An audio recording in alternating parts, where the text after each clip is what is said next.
1920 წელს სახალხო განათლების სამინისტროს დეპუტატის თანდასწრებით გამოიცადა სიმწიფის მოწმობის მისაღებად ქვემოთ ჩამოთვლილ საგნებში და გამოიჩინა შემდეგი წარმატება.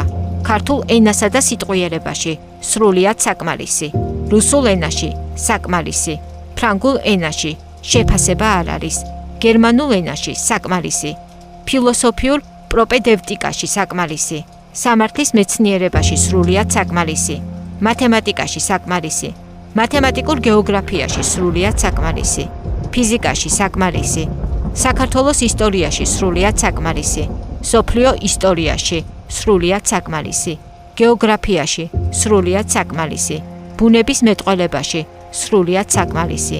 ამის გამო მიეცა ესე მოწმობა, რომელიც ანიჭებს მას სახაზინო გიმნაზიებისა და პროგიმნაზიების წესდების სათანადო აღნიშნულ უფლებას.